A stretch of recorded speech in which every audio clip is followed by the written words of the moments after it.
Simba, mambo vipi? Safi kwema. Uko vizuri kabisa? Tuko njema. Simba bwana, taarifa kutoka wekundu wa Msimbazi ni kwamba wameachana na meneja mkuu wake Dimitri Pantev. Shida hasa ya Simba ilikuwa sehemu ya meneja ama meneja ametolewa kafara?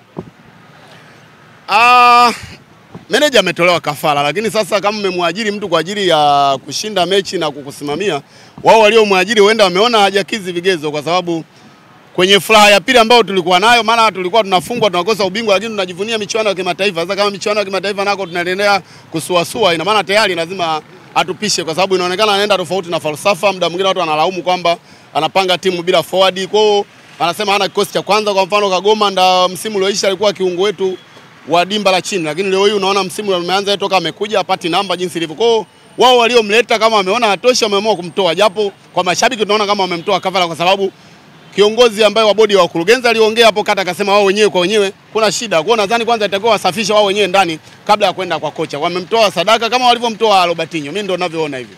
Kwa upande wako wewe ndio ulichokiona hicho? Kwa mtazamo wangu ndio nilichoona, ingawa naheshimu maamuzi yao kwa sababu wao ndio waliomleta. Sisi tunachotaka ni furaha kwa ajili ya timu. Kama wanaona hilo ni suluhisho, basi tuone matokeo chanya, lakini kama itakuwa sio suluhisho, bado watakuwa na picha ambayo wanatakiwa wajisafishe wenyewe ndani, kwa sababu wao wenyewe walishasema ndani kwa ndani hawana lugha moja. Kwa hiyo kama slogan ya timu yetu kwamba Simba nguvu moja ilishapotea, na wao wenyewe wanazungumza kwamba hawana maelewano mazuri. Simba ikipoteza kuna watu wanacheka, na ndio ukweli. Sasa mwisho wa siku lazima wasemane wenyewe kwa wenyewe ili waisafishe timu iliyopo, kwa sababu utamuondoa kocha leo, mlete kocha yoyote. Nadhani uimara wa timu unaanza kujengwa na uongozi uliopo. Kama uongozi wenyewe hawako kwenye lugha moja, hawako imara, unaona hata madudu yaliyotoka kwenye mkutano umeandaliwa, mwisho wa siku tazi nazima anawakimbia hata waliomchagua. Kwa mwisho wa siku bado kuna changamoto kubwa ambayo suluhisho sio kumfukuza kocha. Bado kuna shida kwenye klabu kwenyewe ambayo natakiwa walifanyie kazi kabla ya kuwa wamlete kocha mwingine. Kabla ya kumleta kocha mwingine walifanyie kazi. Na weka lawama zako ziko kwenye uongozi. Unauona uongozi ukienda kushikamana tena na kwenda kufanya vizuri baada ya kumtoa kafara Dimitri Pantev? Mnyukano naona utakuwa ni mkali. Bado mnyukano ni mkali kwa sababu inaonekana hauwezi kuwa unaenda kucheza ugenini, unaenda timu imeenda ikiwa na mguu mmoja. Maana imeenda Simba nusu, sio nguvu moja. Mnaandaa mkutano siku ya mechi muhimu, mechi ya pili. Maana tutakuwa turudi mchezoni baada ya kupoteza mechi ya Atletico. Lakini tunaenda ugenini Mali, wao wanaandaa mkutano huko. Maana CEO ambaye anatakiwa muda mwingine ahusike na malipo ya wachezaji, ahusike kuwa karibu na wachezaji, kwa sababu muda mwingine za mchezaji akawa pale, akamwona CEO labda nyumbani kwangu huko kuna dharura hivi. Hebu CEO nifanyie marekebisho ili akili yangu itulie. Lakini yuko kule ugenini huenda anacheza, lakini kuna changamoto ambayo nyumbani walishamwambia nani wa kuisolve, kabaki Dar es Salaam kwa ajili ya mkutano. Kwa hiyo bado kuna shida kubwa sana ambayo ipo, ili kuiweka sawa ndio tuweze kwenda mbele. Wanatakiwa waliangalia hivyo kwenye uongozi wao kuna shida kuanzia wao waliopo na wengine waliotoka. Naona wengine ambao tayari muda mrefu walikuwa viongozi wa zamani walikuwa nje, na wao wamerudi sasa hivi wanashambulia uongozi uliopo, wanashambulia Mo. Kwa hiyo kila mtu na lugha yake, ishakuwa ni shida, ni changamoto. Ni jambo ambalo wanatakiwa kurudi chini na kutulia wao wenyewe kwanza kama viongozi, waongee lugha moja, ndipo watoke nje kuja kutuambia na sisi mashabiki nini kinaendelea. Lakini kama mashabiki sisi tupo na wanafukuza makocha, bado timu haiko sawa. Taarifa lau kutoka Msimbazi ilisema kwamba ni makubaliano ya pande zote mbili ya kuvunja mkataba na kocha, lakini kocha amefanya mahojiano na kituo kimoja cha habari na kusema kwamba taarifa hizo yeye hana. Hii imekaa vipi? Haijakaa vizuri, lakini hatujajua, labda huenda walitangaza kabla hawajamalizana naye, lakini kama ilishatoka watamalizana naye tu, hata kama yeye kafanya, sababu hata yule mwingine wa upande wa pili naye alienda kusema hivyo kwamba yeye hajajua. Lakini wakishaamua waliokuleta utaondoka tu, kwa sababu huwezi kungangania. Aliyekuajiri kama anasema ameshamaliza kazi na wewe, hata ukingangania unakuwa haina maana, kwa sababu inachotakiwa uangalie salary zako, wakulipe zeni uondoke. Kwa hiyo utakomaa kwa ajili ya nini? Umekuja kwa ajili ya nini? Umekuja kwa ajili ya kuajiriwa. Aliyekuajiri anasema inatosha, utangangania useme uendelee kubaki kwa ajili ya kazi gani? Kwa hiyo nadhani anaongea kama maneno ya kujipa faraja, maneno yaliyopo, lakini kama hivyo waliomleta ndio wameshaamua na wameshatoa kwenye klabu, taarifa ya umma ishatoka, hamna namna tena. Hata akisema yeye hana taarifa, ataingiziwa salary zake na watu watamwambia zena atatembea, kwa sababu cha muhimu nini? Sikulipwa mishahara yako na namna ilivyo, basi hamna shida nyingine. Na Simba hatuna kawaida ya kudaiwa na mtu. Kama wameamua hivyo, swala kumlipa linakuwa sio shida. Atalipa wanaondoke, hata kuja watu wengine tufanye nao kazi. Mara nyingi taarifa za Simba zimekuwa zikivuja mara kabla ya kutolewa na Simba wenyewe. Tukiangalia taarifa kuhusu kocha zilianza kuvuja mapema sana. Watani wakionekana wakiposti kwamba wenda kocha akaondoka kabla ya Christmas. Na jana wakaposti pia kuna kikao kizito na wenda kocha akaondolewa ambaye ndio meneja wa Simba. Na taarifa zimekuja kuwa hivyo upande wa Simba Sports Club. Kuna nini ndani ya Simba na Yanga? Au yule jasusi anayozungumziwa kweli yupo ndani ya Simba? Yani kutoka mapema ni tatizo, lakini vile tuulize nao upande wa pili wanafanya kazi za Simba. Kwa sababu uwezekano ukawa busy na matukio ya upande wa pili za kwako zikoje. Maana kuna vijana wamewaajiri huenda ni wafanyakazi wa Simba. wamewaajiri labda ni watumishi wa Simba. Kwa wakati wa kulaumu si taarifa zetu kutoka mapema, na hao tuwauliza wanafanya kazi za timu yao au wanafanya kazi kwa ajili ya Simba. Lakini taarifa zetu kutoka sio jambo zuri. Kwamba taarifa zako za ndani mara kwa mara zinatoka kabla wewe hujazitoa sio jambo zuri. Ni tukio ambalo linaendelea kutuumiza kichwa, na si wanachama bado tunalalamika kwamba kama wanavyosema kweli kuna jasusi, inawezekana kuna watu mle ndani ambao ndo wanatusaliti. Kwa sababu siri zetu haziko salama. Kama haupo salama, hata mipango ya klabu naona inafeli. Ndio maana hata ndani ya misimu minne hii tunafungwa. Tunafika sasa tunasema acha tufungwe kwa sababu tayari labda tulie naye.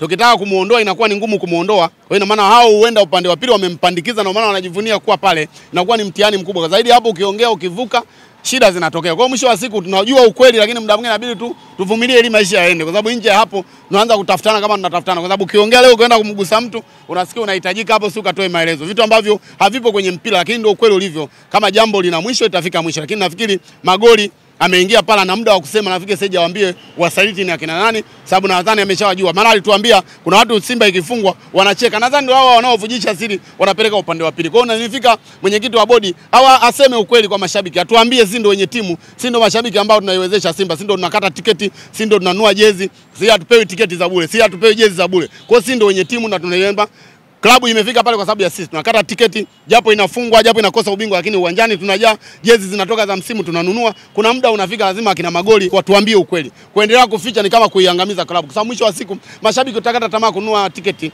Mashabiki utakata tamaa kununua jezi. Utanuaje jezi timu ambayo haiko salama? Utanuaje jezi sehemu ambayo siri hazikai? Kwa hiyo inakuwa ni shida, sababu hata mipango unapanga kila kitu kiko wazi, ni jambo la hatari ambalo alipo na alipendezi kwenye timu. Wakiendelea kuficha wanaiangamiza klabu, na wao watakuwa ni wamoja wao wasaliti, kwa sababu usiposema ukweli na maana wameungana na wasaliti. Kwa hiyo hao mwenyekiti wa bodi Magoli na wenzake wana haki ya kusemana ukweli, kwa sababu Simba sio mtu mmoja, Simba ni watu wengi. Haitakiwa aongoze tu yeye, ni nani aendelee kukaa kwenye uongozi, waondoke wapisha watu wengine. Kama huwezi kulinda siri za klabu, wewe ni msaliti. Jeshini ndio upigwe risasi ya kichwa, sio mtu wa kukaa na wewe. Ni watu hatari sana kwenye nchi. Benchi la ufundi lao linabaki chini ya Selemani Matola. Selemani Matola mara kadha mabadiliko yanafanyika kwenye benchi la ufundi, lakini yeye anaendelea kuwepo. Huenda yeye anatosha sasa hivi kubaki na wekundu wa Msimbazi kama kocha mkuu, ama aletewe mwingine tena? Kutosha au kuto kutosha wanaweza kuona wao bodi ya wakurugenzi, lakini kama kutosha anaweza katosha, kwa sababu kesha pita chini ya makocha wengi na vyeti na vingi vinamruhusu, kwa sababu tayari kesha kuwa kwenye leseni hizo ambazo zinaruhusiwa na CAF. Kwa hiyo kama wataona anatosha wamwamini ni sawa, kiona atosha kaleta kocha mwingine ni sawa. Nadhani anabaki kila mara kwenye msimu kama DNA ya Simba inabaki pale, ili hata mwingine kocha mwingine akija iwe rahisi kujifunza kutokana na yeye, anakuwa yuko pale, kwa sababu ni kijana wetu alicheza pale na amekuwa pale amemaliza. Kwa nafikiri ana vitu vingi ambavyo amejifunza kwa makocha. Bodi kiona inatosha kumaliza ni sawa tu, kwa sababu tayari ana mbinu nyingi na amejifunza vitu vingi. Kiona wanaweza kuleta mwingine, yote ni sawa. Tunachotaka ni furaha, tunataka timu irudi kwenye makali yake, maana timu imepoteza spirit, timu haina upambanaji. Kuna wachezaji wengine mpaka tunahisi labda wanatumika na wao kama kina Chama walivyokuwa, wanatuletea mashaka kwenye mechi. Mtu unamtegemea, mwisho wa siku performance yake inakuwa hairidhishi, kwa sababu sisi tunaona na tunawapenda, ndio maana tunawaambia. Ndio maana Mahema juzi kaambia mechi wachezaji tunapaswa kujitafakari, kwa sababu timu inafungwa mara 2 mfululizo. Hatuipambanii nembo, nataka tuingie uwanjani tukaipambanie nembo. Kama yule mgeni amekuja msimu huu na anaona kweli kuna shida,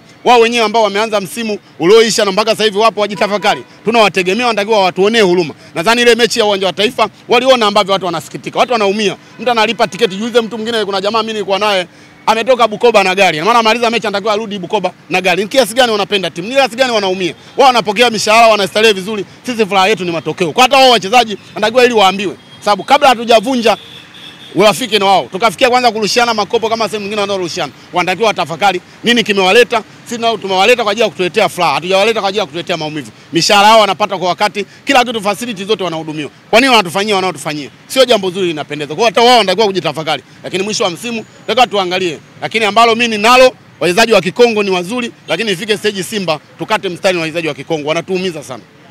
Taarifa zinasema kwamba ndani ya wekundu wa Msimbazi kuna wachezaji wa kiongozi, yani ndani ya Msimbazi pale wachezaji wamesajiliwa na kiongozi. Huenda hii ndio inayofanya Simba kulegalega na kuteteleka, hasa kwenye performance ya wachezaji mmoja mmoja. Ndio shida ya muundo wa kiuongozi wetu jinsi tulivyo, kwa sababu kama unavyosema alishiriki kukujengea, yani kama fundi kwamba amekujengea safe la hela chumbani, lakini leo hii ukakorofishana kawa sio fundi wako, nadhani hutokuwa salama. Kwa yote inawezekana kwamba kwa sababu aliwasajili na alikuwa nao, kama anaonekana bado ana machungu na uongozi wamemtoa hakuwa na furaha, anaweza katufanyia hujuma zinazowezekana kwa sababu tayari yuko nao na yeye ndo aliwaleta hapa, na isitoshe watu wanasema wengine wakawapangisha kwenye nyumba yake. Kwa hiyo kama ni baba mwenye nyumba yao, inawezekana anachotaka wakamsikiliza, la huwezi kupinga hilo. Maana halipingiki, na namna alivyo mwanadamu kwenye hela ni mtu wa kubadilika. Kwa hiyo hakuna ambaye wao wametoka kwao kama wachezaji kuja kutafuta hela hapa. Kwa hiyo kama wanalambishwa pesa, inawezekana wakawa wasaliti. Yote inawezekana. Tulikuwa na mchezaji tulikuwa tunampenda, lakini mwisho wa siku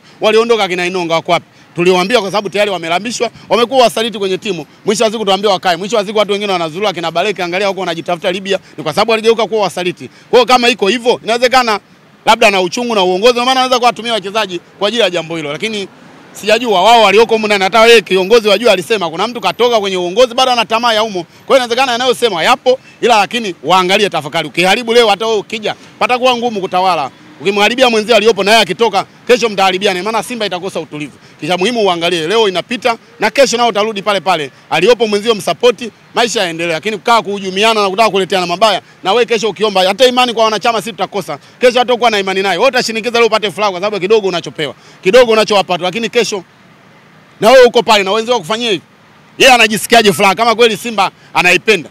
Anatamani, yani madaraka ndio anayapenda kuliko klabu. Ni jambo baya ambalo linaumiza. Na anasema wanatuumiza si mashabiki kwa sababu sisi tunanunua tiketi, tunanunua jezi, mwisho wa siku tusimame wapi? Mwisho wa siku unanunua jezi unaanza kuziweka ndani uweze kufly kucheza. Tulikuwa na fly, wananunua watu majezi malonya sasa hivi wanatamba nayo kwa sababu sisi tumeumia kwenye matokeo. Kwa hiyo hatuna namna, anachofanya sio jambo zuri. Waangalie, waipambanie Simba, waipende Simba.